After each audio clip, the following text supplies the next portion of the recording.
Bonjour à toutes et à tous, et on est dimanche. Et quand on est dimanche, eh bien moi j'aime bien vous proposer des vidéos un petit peu hors actu, on va dire, des vidéos où on va discuter, on va débattre. C'est compliqué à faire sur YouTube parce que débattre ça signifie interagir avec quelqu'un en direct, du dialogue quoi. Et sur YouTube il y a la zone commentaire après, mais vous pouvez pas vraiment interagir avec moi. C'est quelque chose qu'on fait beaucoup sur Twitch. D'ailleurs venez nombreux. Puisque déjà ce soir, dimanche, à partir de 20h30, on est en live full spoiler sur les Gardiens de la Galaxie. Je serai accompagné également dans mon petit studio et on débattra autour et on théorisera autour de ce qu'a été ce film, de ce qui sera en mode full spoiler, voilà. Et on est en stream quasiment tous les jours en ce moment sur Jedi Survivor. On va aussi commencer des émissions un peu plus cinéma, on va faire un peu des condensés un peu d'actu, débat justement, donc ça va être super intéressant 2 fois par semaine je pense, je vous tiendrai au courant quand ça arrivera, mais c'est un petit peu en préparation aussi. Et donc je vous ai proposé aujourd'hui sur Twitter une question. La question est la suivante: quel est votre rapport aux jeux vidéo au cinéma? Est-ce qu'ils sont complémentaires, différents, indissociables? Est-ce que dans votre routine au quotidien, vous avez remplacé le film du samedi soir par une session gaming avec vos potes par exemple? Parce que moi je me suis rendu compte que le jeu vidéo prend de plus en plus de place dans mon quotidien. Il en prenait déjà beaucoup quand j'étais ado, puisque je pense que comme beaucoup d'entre vous, j'ai commencé à faire du Call of Duty, à faire du Battlefield. J'ai énormément joué et je dirais même que je suis avant tout un gamer avant même d'être un cinéphile. Je me considère toujours pas comme cinéphile hein, d'ailleurs. J'aime juste regarder des films, j'aime en parler, j'aime en théoriser, j'aime l'actu autour d'Hollywood on dira. Mais à part ça, je suis pas le mec pointilleux. Voilà, même si certains pensent que par moments je suis trop aigri ou trop regardant envers certains trucs, c'est pas du tout l'impression que j'ai par rapport à mon esprit critique par rapport au film. J'ai l'impression même d'être plutôt grand public. Mais voilà, je suis gamer avant tout. Et ce qu'il faut savoir, c'est que j'ai beaucoup laissé de côté les jeux vidéo pendant genre 2-3 ans en fait. Parce que YouTube est arrivé, c'était incroyable, c'était énormément de boulot, c'était ultra passionnant, ultra prenant. Et ça me prenait toute la journée, du matin au soir je ne faisais que ça, et flemme en fait de jouer alors que de base je suis un gros gamer. Et ces derniers temps, je me suis rendu compte que eh bien, je jouais de plus en plus aux jeux vidéo. Je pense que t'es safe là. Je pense que t'es safe. Oh, le timing il est incroyable. Alors on a lancé la chaîne Twitch aussi, ce qui permet moi de me dire qu'on travaille en fait. C'est-à-dire que voilà, vu que je joue mais en streamant, en vous parlant et tout, et que des fois vous me faites des subs et je vais gagner 2 € par-ci, 2 € par-là, j'ai l'impression de travailler. Alors qu'en soi, même si j'avais pas YouTube, je pourrais pas payer mon loyer, quoi. En gros, donc c'est pas vraiment un travail. Mais vous avez compris un petit peu le délire, c'est que ça professionnalise un petit peu cette activité, et je culpabilise moins derrière de me dire, waouh là là, au streamer, tu devrais faire telle vidéo, et ça me permet de prendre beaucoup plus de plaisir. Donc j'ai sélectionné quelques-uns de vos commentaires sur cette question que je trouvais plutôt pertinente, en fait, parce que ces derniers temps, moi je me suis vraiment posé cette question, étant donné que quand She-Hulk est sorti, c'était un peu la période où j'ai eu accès à la PS5. La PS5, je jouais dessus à Horizon Forbidden West. Et donc, She-Hulk, c'était la période, justement, vous le savez, où eh bien, on était tous en train de râler sur les effets spéciaux. Voilà, je ne comprends pas pourquoi cette série est une masterclass, mais bon.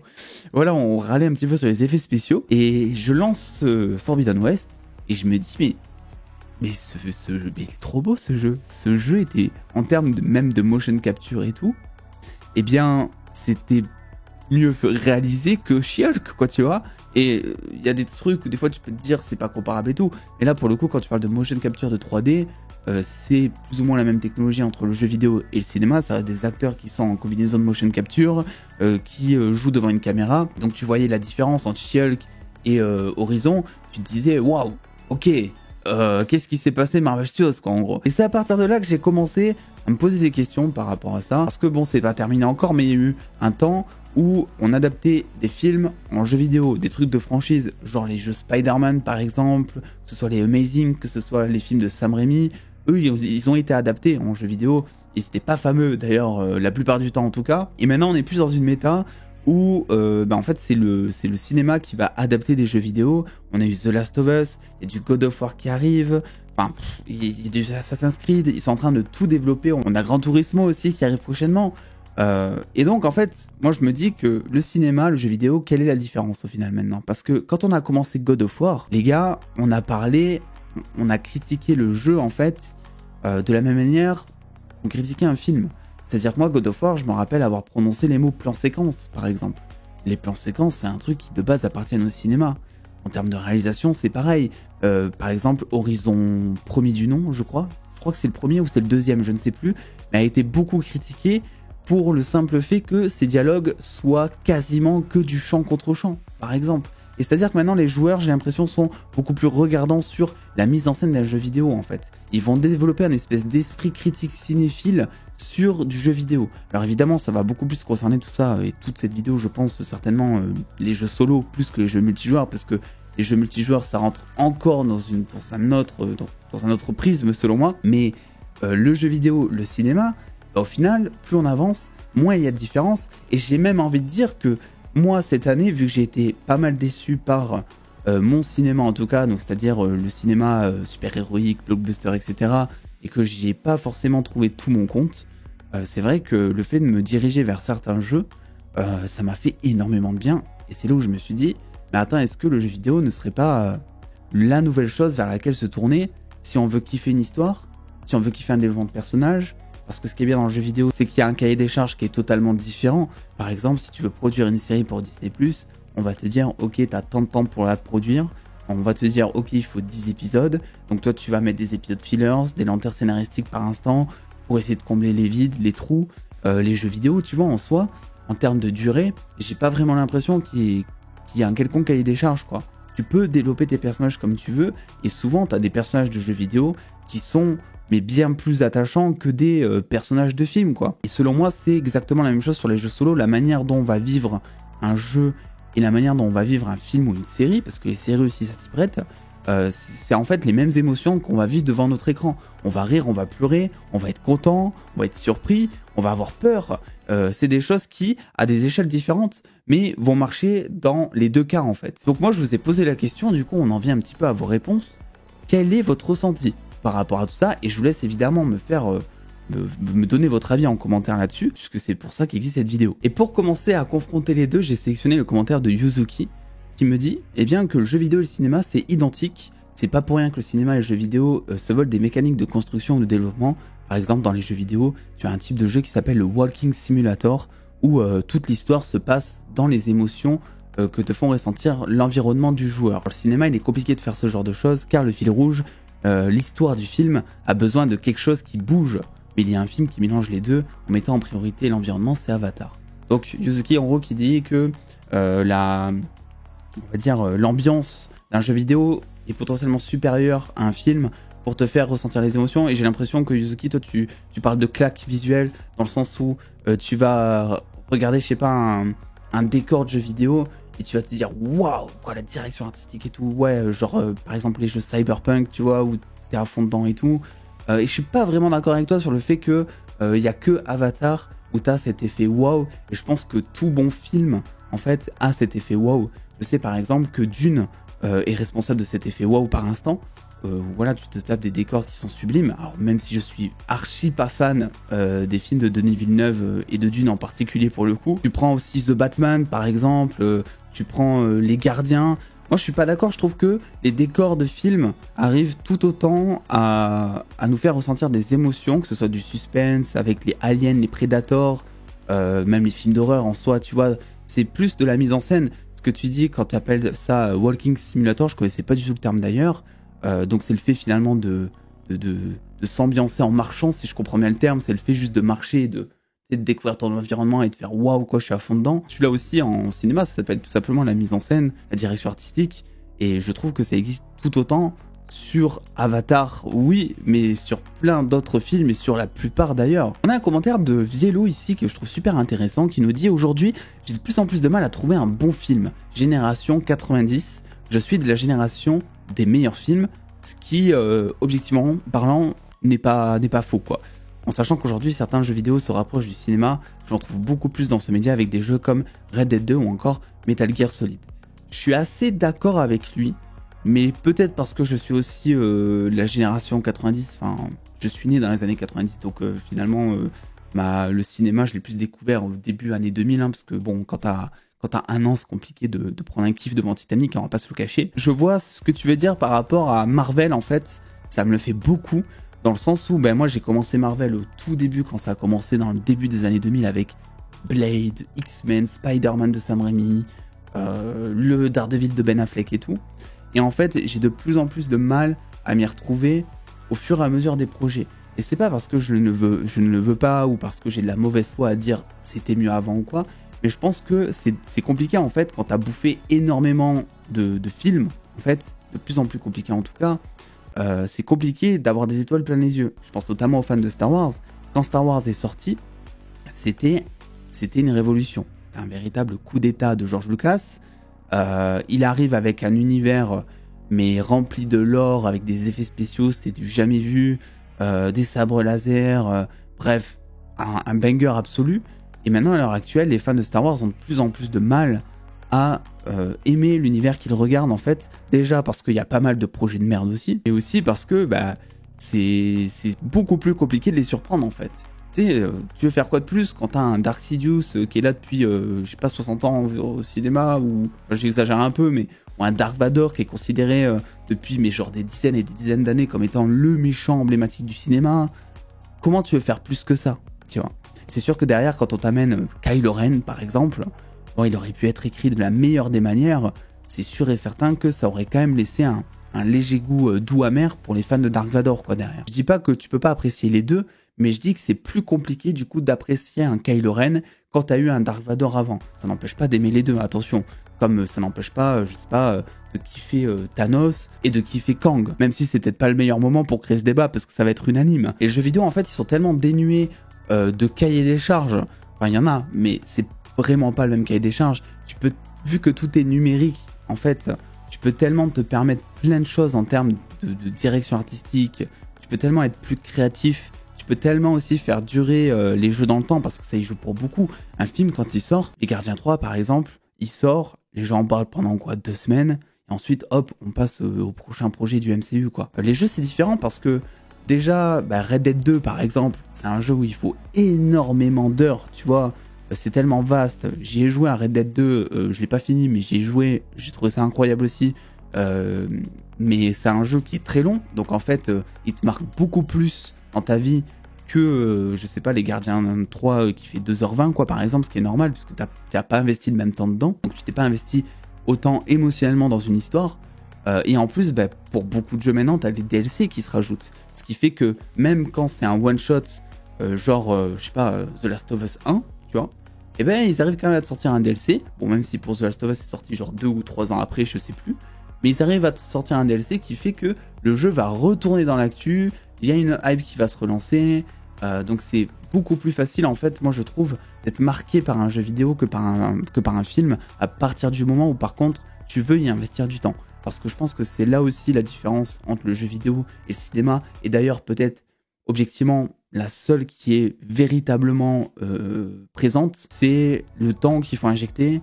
Tu n'as pas forcément le temps, peut-être si tu bosses, tu as une vie de famille, etc., eh bien de pouvoir injecter, je sais pas, 60 heures de jeu dans un Red Dead 2, 80 heures, alors qu'à côté, tu pourrais te mettre juste un film en soirée pour te faire kiffer, quoi, par exemple. Un commentaire ici de Théo, qui nous dit, surtout pour le milieu de son message, qu'un film, si c'est pour étendre le lore et aller dans d'autres directions que le genre lui-même, sur lequel il est adapté, ça peut être intéressant. Après, le souci, c'est surtout le manque de cohérence entre les deux médias. Je suis assez d'accord avec ton commentaire.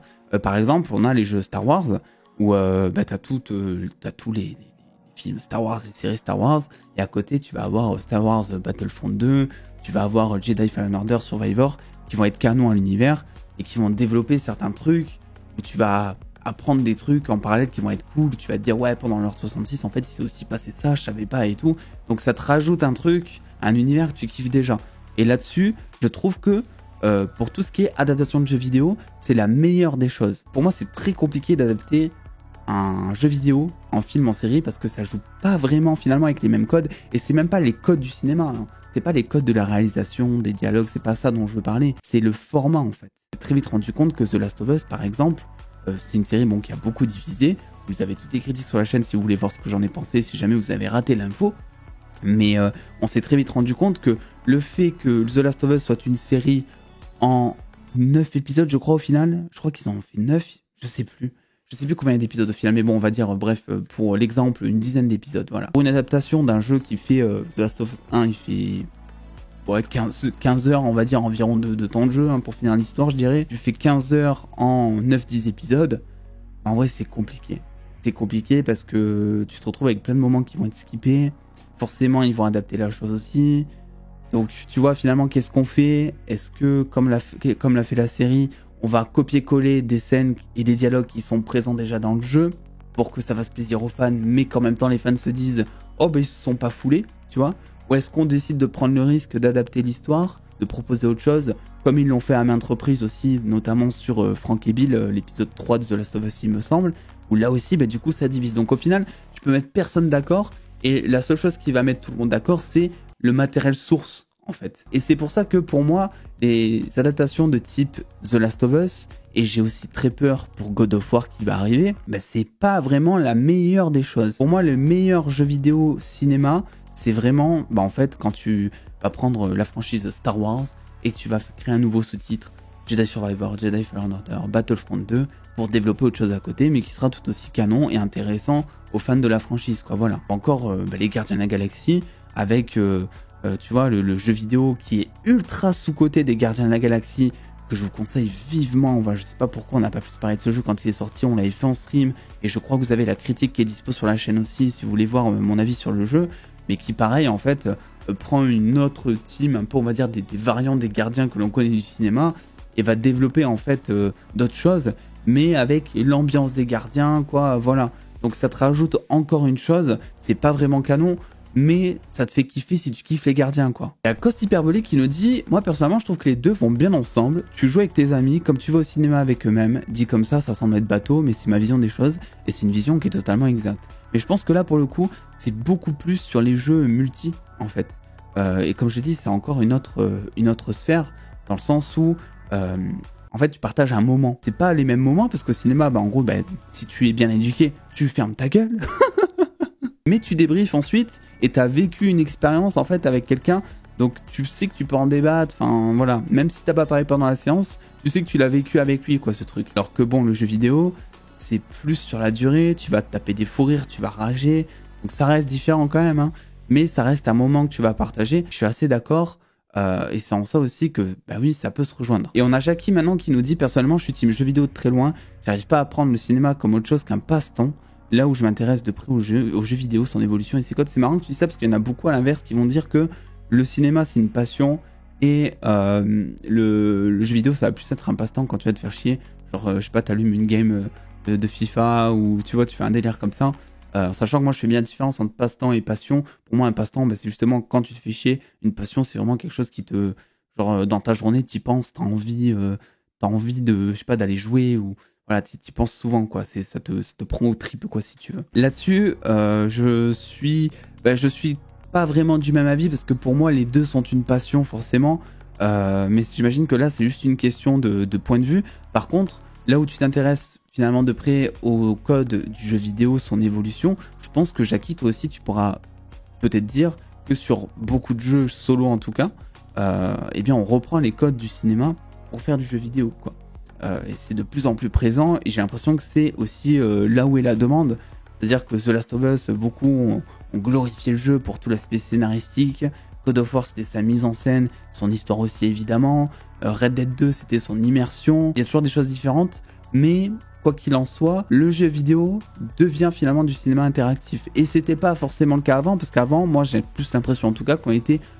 Bon, ça existe toujours maintenant, hein, mais je veux dire, la méta actuelle, c'est finalement beaucoup plus des jeux qui se veulent plus réalistes. Bon, c'est sûr, God of War, oui, tu vas pas projeter ça à la réalité, en termes de direction artistique, ok, parce que ça reste de la mythologie, mais en termes d'histoire, tu vois, c'est l'histoire d'un mec qui a perdu sa femme, il a un gosse à nourrir, c'est quelque chose qu'on peut totalement retranscrire à la réalité, quoi. Alors qu'un Crash Bandicoot, un Ratchet & Clank, tu vois, même si j'adore Ratchet & Clank, c'est des choses qui sont plus arcades, qui visent aussi, je pense, peut-être un public différent. Mais c'est aussi des jeux, mais finalement, où la tendance était là, mais à l'époque, tu vois, de la PS3, je dirais un truc comme ça. PS2, PS3, Crash Bandicoot, Ratchet & Clank, Rayman, des trucs comme ça. C'était des véritables bangers à cette époque-là. Là où maintenant, on va beaucoup plus se porter sur des jeux qui se veulent un peu plus réalistes. Moi, j'ai l'impression en tout cas. Alors encore une fois, tout ce que je viens de dire, ça reste mon interprétation, ma vision des choses. Hein. Je dis pas du tout que j'ai le juste mot, c'est comme ça que je vois maintenant le jeu vidéo. Et c'est vrai que pour répondre à ce que je disais en début de vidéo, le jeu vidéo a pas mal pris de place dans mon quotidien, au point où maintenant je préférais lancer un stream et lancer une game plutôt que d'aller me poser devant une série ou de regarder un film, quoi, ou d'aller au cinéma. Parce que c'est de plus en plus compliqué d'être surpris, en fait, pour moi en tout cas, parce que mon quotidien pendant 4 ans de YouTube, ça a été de regarder des films et des séries en masse, les gars, même si la dernière année on s'est un peu calmé à partir du Covid, je crois, mais j'en bouffais un moment. En fait, dans le cinéma, j'ai toujours dit, il y a 2 types de personnes qui sont d'ailleurs trouvables sur YouTube, hein. Quand vous regardez des critiques YouTube et que vous avez des points de vue qui sont différents sur un même film, souvent, c'est parce que il y a ces 2 types de personnes, de mon point de vue en tout cas. T'as les personnes qui sont beaucoup plus intéressées par la technique du cinéma et dès qu'il va y avoir un plan genre ultra stylé, bien filmé, tu vois, avec une belle DA et tout, là ça va matcher avec la personne. Alors que moi, ce genre de choses, c'est pas un truc qui va me faire grand chose. Je vais apprécier, oui, que le film soit beau, mais je vais largement préférer un film qui, techniquement parlant, sera imparfait, mais un film qui aura un développement de personnage qui va m'attacher, en fait. Si j'arrive à attacher au personnage, si je trouve qu'il est bien développé, c'est là où le film, moi, va me prendre. Alors évidemment, le meilleur des 2 mondes, c'est d'avoir un film qui, techniquement, est nickel, et scénaristiquement, est nickel, mais c'est très compliqué à faire.